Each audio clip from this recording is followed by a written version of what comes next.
ಬನ್ನಿ ಬನ್ನಿ ಸಾರಿ ಬನ್ನಿ ಬನ್ನಿ ಸ್ವಾಗತ ವೆಲ್ಕಮ್ ಹಾ ಸುಮತಿವನ ಇಬ್ರೇ ಬನ್ನಿ ಬನ್ನಿ ಸ್ವಾಗತ ವೆಲ್ಕಮ್ ಟು ಸುಮತಿವನ. ನಮಸ್ಕಾರ ಬಳ್ಳಾರಿ. ಇಂದು ನಮ್ಮ ಸುಮತಿವನದಲ್ಲಿ ಆರೋಗ್ಯ ಮತ್ತು ರುಚಿಕರವಾದ ನುಗ್ಗೆ ಸೊಪ್ಪಿನ ಪಲ್ಯ ಮಾಡುವ ವಿಧಾನ ನೋಡೋಣ ಬನ್ನಿ.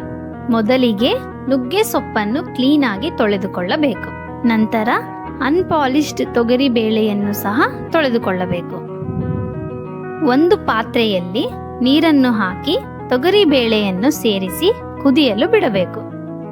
ಆಮೇಲೆ ಟೊಮ್ಯಾಟೊ ಮತ್ತು ಮೆಣಸಿನಕಾಯಿಯನ್ನು ಕಟ್ ಮಾಡಿಕೊಳ್ಳಿ. ನಂತರ ಕುದಿಯುತ್ತಿರುವ ಬೇಳೆಯಲ್ಲಿ ನುಗ್ಗೆ ಸೊಪ್ಪನ್ನು ಸೇರಿಸಿ 1-2 ನಿಮಿಷ ಕುದಿಯಲು ಬಿಡಬೇಕು. ಅದಾದ ನಂತರ ನೀರನ್ನು ಶೋಧಿಸಿ ಕುದ್ದಿರುವ ಬೇಳೆ ಮತ್ತು ನುಗ್ಗೆ ಸೊಪ್ಪನ್ನು ಪಕ್ಕಕ್ಕೆ ಎತ್ತಿಟ್ಟುಕೊಳ್ಳಬೇಕು. ಈಗ ಒಂದು ಪಾತ್ರೆಯಲ್ಲಿ ಕುಸುಬೆ ಎಣ್ಣೆ ಹಾಕಿ ಕಾಯಲು ಬಿಡಿ. ಒಗ್ಗರಣೆಗೆ ಬೇಕಾಗುವ ಸಾಸಿವೆ, ಜೀರಿಗೆ, ಅಫ್ಘಾನಿಸ್ತಾನ್ ಇಂಗು, ಕರಿಬೇವು ಹಾಕಬೇಕು.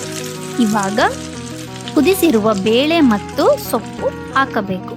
ನಂತರ ಕಟ್ ಮಾಡಿಕೊಂಡಿರೋ ಟೊಮ್ಯಾಟೊ ಮತ್ತು ಮೆಣಸಿನಕಾಯಿ ಹಾಕಬೇಕು.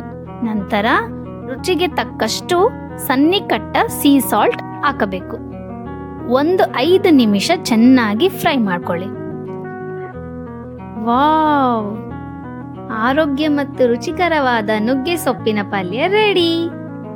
ಇದು ರಕ್ತಹೀನತೆ ಇರುವವರಿಗೆ ಹಿತವಾದ ಪಲ್ಯ ಅಂತಾನೆ ಹೇಳ್ಬೋದು. ಮತ್ತು ವಾರದಲ್ಲಿ 2-3 ಬಾರಿ ಈ ಪಲ್ಯ ಸೇವಿಸುವುದರಿಂದ ಡಯಾಬಿಟಿಸ್, BP ನಿಯಂತ್ರಣದಲ್ಲಿ ಇಟ್ಟುಕೊಳ್ಳಲು ಸಹಾಯಕವಾದದ್ದು. ಇದು ರೊಟ್ಟಿ, ಚಪಾತಿಗೆ ಒಳ್ಳೆ ರೆಸಿಪಿ ಅಂತಾನೆ ಹೇಳ್ಬೋದು.